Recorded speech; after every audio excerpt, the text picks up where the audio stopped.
Hello everyone, welcome back to Changfied YouTube channel, your trusted source for latest update across South Sudan and beyond. Today's situation show us once again that South Sudan is still standing on a dangerous edge. Fighting is increasing, people are running from their home, leaders are arguing, and the future of the country is becoming more unclear every day. In this special long report, we'll talk about the fighting in Panyum, Central Equatoria. We'll talk about the mass displacement in Jonglei State. We will also talk about a strong warning from respected intellectual Jog Madud Jok, the political crisis around Dr. Machar, and accusation that the peace agreement is being destroyed. Before we move on, please help the channel by subscribing and turn on the notification bell, so whenever we upload a new video, you can be notified. Let's begin our report with SPLA-IO claim it captured Panyum. Here late Tuesday morning, fighting broke out in Panyum, a small but very important town in Morobo County, Central Equatoria State. The army opposition group SPLA-IO announced that it had captured the town after a strong early morning attack. According to the SPLA-IO spokesperson, Colonel Lampol Gabriel, their forces launched the attack around 5 a.m. in the morning when many soldiers were still resting. He said the operation was well planned and involved special mobile forces and a fighting unit known as Division 2B. The SPLA-IO spokesperson explained that the battle lasted about 2 hours.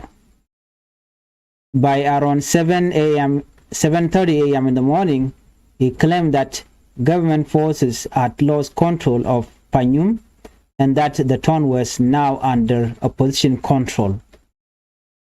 The opposition also say they captured armored vehicles, pickup truck, mortar, and heavy machine gun, based on the video that they that were widely shared on social media. Photos and videos appeared on social media showing Army SPLA-IO fighters standing in front of Panyum Payam headquarters, posing with weapons and military vehicles.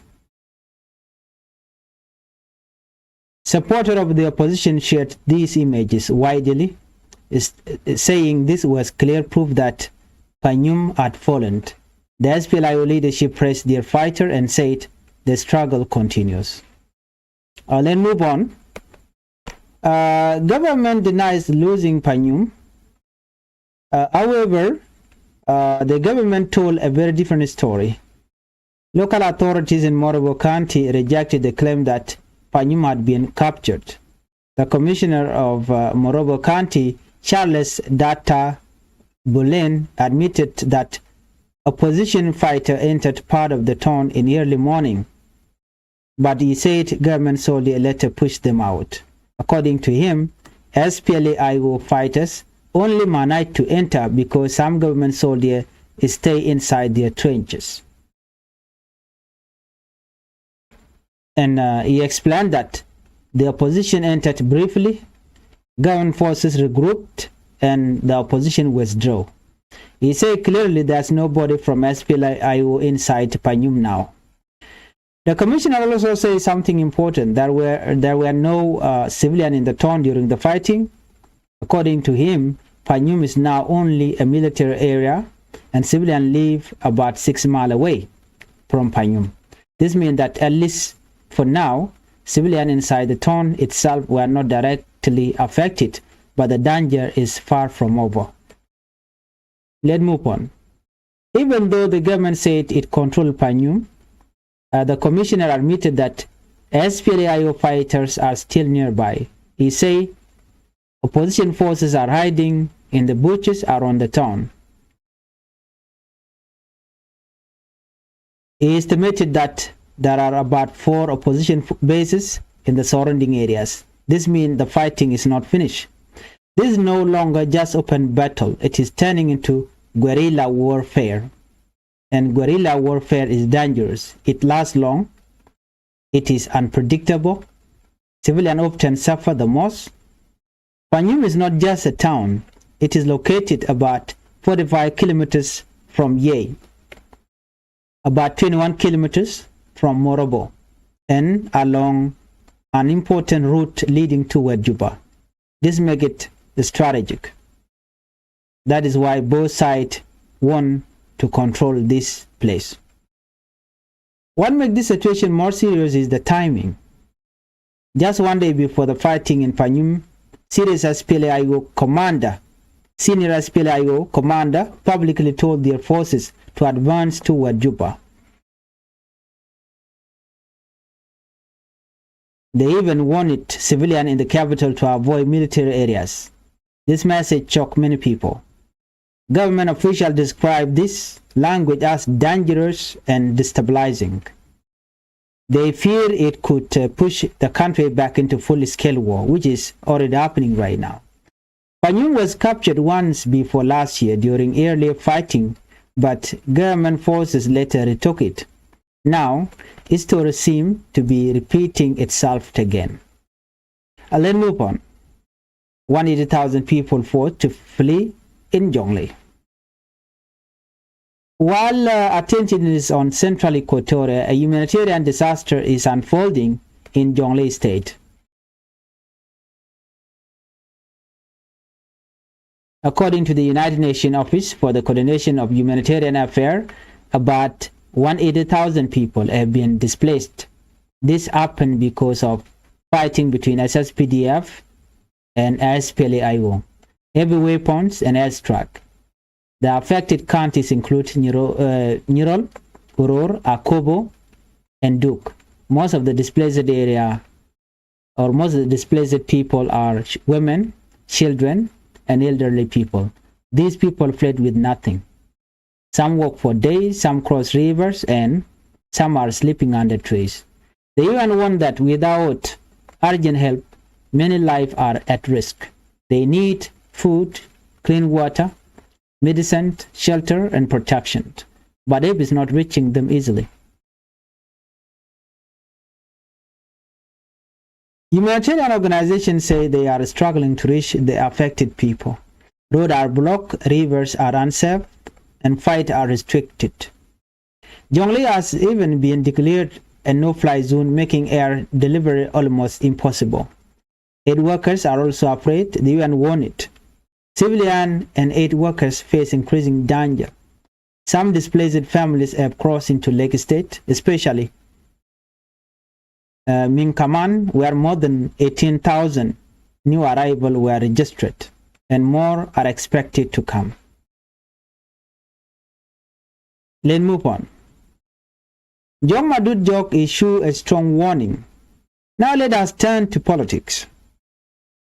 Respected South Sudanese scholar by the name John Madud Jok has issued a serious warning. He said the government is facing a dangerous isolation.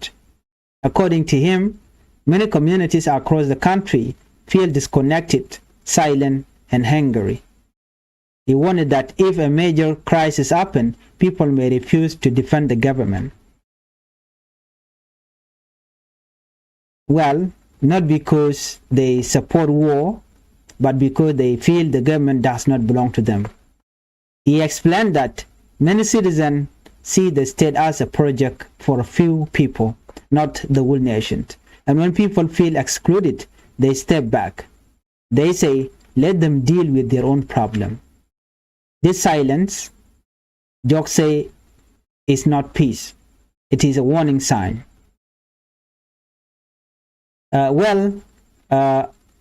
Before we move on, please help the channel by subscribing and turn on the notification bell, so whenever we upload a new video, you can be notified. SPLA-IO set a clear condition for ceasefire. As fighting is spread on the ground, attention has now turned to political negotiations. On Tuesday, the SPLMIO, the political wing of the army opposition, made its position very clear. They say there will be no ceasefire talk unless first Vice President Dr. Riek Machar is released. This response came after 9 Western embassies called on all sides to stop the fighting immediately and allow humanitarian aid to reach civilians. The embassies included United States, United Kingdom, Norway, and other Western partners. They warned that continued violence could destroy the peace process and push South Sudan back into war. The SPLMIO welcomed the call for humanitarian access, but strongly reject the idea of talk without action. The spokesperson of SPLMIO, Paul Maidang, say dialogue is meaningless while their leader remains in detention. He stated clearly the key to dialogue and stopping the fighting is the immediate and unconditional release of the first Vice President and other detained with him. According to SPLMIO, they are still committed to the 2018 peace agreement known as Reply Peace Agreement, but they believed the agreement is being violated by the government. This position shows how deep the political deadlock has become. Dr. Riek Machar, the first Vice President and leader of the SPLMIO, was arrested on March 26. He is now facing trial on charges that the opposition said are politically motivated. Other senior figures are also detained, including Port Kang Chol, Minister of Petroleum, and General Gabriel Doblam, SPLA-IO Chief of Staff. For the opposition, this is not just about individuals. They say the leadership has been removed. Their leadership has been removed, their party has been weakened, and their role in government is being erased. The government, however, insists the law must take its course and has refused to release the detainees. This disagreement has frozen all meaningful dialogue. Since Machar's arrest, a serious power vacuum has developed in Juba. His deputy, Nathaniel Oyet, fled the country. This left SPLMIO without strong leadership inside the capital. During this time, major decisions were made without opposition participation. Well, many South Sudanese now believe the unity government exists in name only. Trust between parties is collapsing. Let's move on. Gordon Boy speak out. The peace Bible is being broken. Former diplomat Gordon Boy Malek has now joined critics of the government. From Nairobi, he accused the ruling party of destroying the peace agreement, the 2018 peace agreement. He described the agreement as a Bible, something sacred that could not be touched.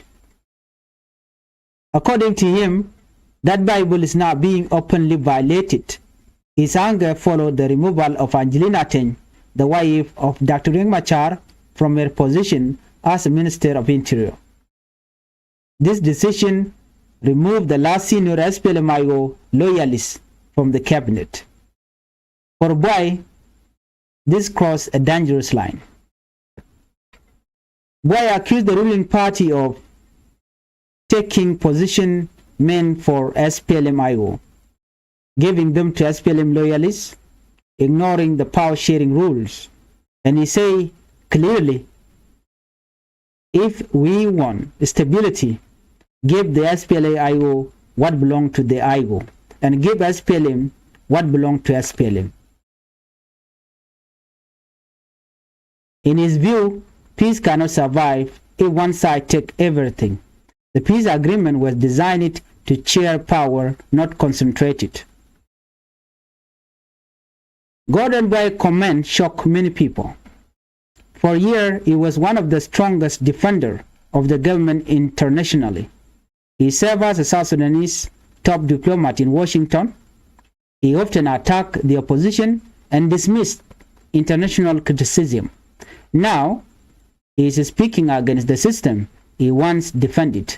This shows how deep the crisis has become when even former defendant or former defender turn into critic. It means something is seriously wrong within the government. Boy warned that sidelining SPLMIO is not wisdom. It is dangerous. He say ignoring the opposition risk renewed army confrontation, collapse of the peace deal, total political breakdown. Many analysts agree South Sudan is heavily armed. Trust is low. Institutions are weak. Removing peaceful political option leave violence as the only language. Let us connect the dot. Fighting in central Equatoria, mass displacement in Jonglei, political arrest, opposition excluded from power, peace agreement weakened, all of these happening at the same time. This is not coincident. It is a sign of country losing balance.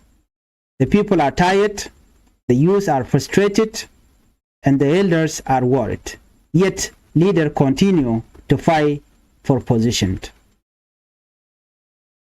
For the ordinary South Sudanese citizen, there's no security, there's no food certainty, and there's no clear future. When leaders fight, civilians suffer. Children miss school, families flee home, and hope disappear. Peace agreement mean nothing if people cannot feel peace in their life. The silent Jog Madut Jog spoke about the displacement number from the UN, the angry voice of former allies. These are not a small signal. They are warning alarm. South Sudan has been here before, and many fear it may be going back again. Before we move on, please help the channel by subscribing and turn on the notification bell so whenever we upload a new video, you can be notified. Well, many South Sudanese are now asking a painful question. Are we going back to war again? The signs are worrying. Army clash are spreading. Political dialogue is frozen. Opposition leaders are detained. The peace agreement is being ignored, and civilians are fleeing in large numbers. Well, when these things happen together, history teaches us one lesson. History teaches us one lesson. War become very close. South Sudan has not fully healed from the last civil war. Weapons are still everywhere. All wounds are still open. It does not take much for violence to explode again. Peace does not die suddenly. It dies slowly. When leaders stop talking, when trust disappears, and when agreements are being broken piece by piece. Right now, dialogue between the government and SPLMIO is almost dead. The opposition said, release our leader first. The government said, let the court decide. Meanwhile, soldiers fight, civilians suffer, and the country bleeds. If dialogue completely collapses, the only remaining language becomes guns, and gun never build a nation. The world is watching South Sudan closely. Western countries have already issued a strong warning. They fear collapse of the peace process, the spread of regional instability, and another humanitarian catastrophe. Aid agencies are also alarmed. They warn that if fighting continues, millions could face hunger. Aid workers may withdraw, and disease could spread in camp. But international pressure alone cannot save South Sudan. Peace must be chosen inside the country. If South Sudan returns to full war, the impact will not stop at its border. Neighboring countries could face more refugees, cross-border insecurity, economic disruption. The region is already fragile. Another major conflict would affect Uganda, Kenya, Sudan, Ethiopia. That is why regional leaders are also concerned. let us be clear. If war return, it will not be politicians who suffer the most. It will be mothers carrying children on their back, farmers losing land and cattle, youth forced into army group, and children growing up without education. War is still future, dignity, and hope. South Sudanese have paid this price before. The question is, are leaders willing to let it happen again? Today, South Sudan is deeply divided, politically, ethnically, and militarily. But one thing unites the people. They are tired of war. They want safety, food, school, hospital, and future for their children. They are not asking for much, just peace. The movement is a test of leadership. History will remember who choose dialogue, who choose power, who choose the people, and who choose violence. Leadership is not about holding position. It is about protecting life. South Sudan does not need winners and losers. It needs listeners and healers. The 2018 peace agreement was meant to end war, unite rivals, build institutions, and prepare election. Today, many believe it is being slowly buried, but it is not too late. Agreement can be repaired, trust can be rebuilt, but only if there is political will. To the government, power without peace is empty, and stability cannot come through forces. To the opposition, army struggle alone will not heal the nation. Civilian must never be the battlefield. To our leader, sit down, talk, listen. History is watching. To the people of South Sudan, your voice matters. Your life matters. Your future matters. Do not let hatred win. Do not let silence become acceptance. Peace begins when people demand it. South Sudan stands at a crossroad. One road leads back to war, suffering, and loss. The other road leads to dialogue, reform, and peace. The choice is painful. The choice is difficult, but the choice is necessary. The question remains, will South Sudan choose peace or repeat the story? Please help the channel by subscribing, turn on the notification bell, so whenever we upload a new video, you can be notified.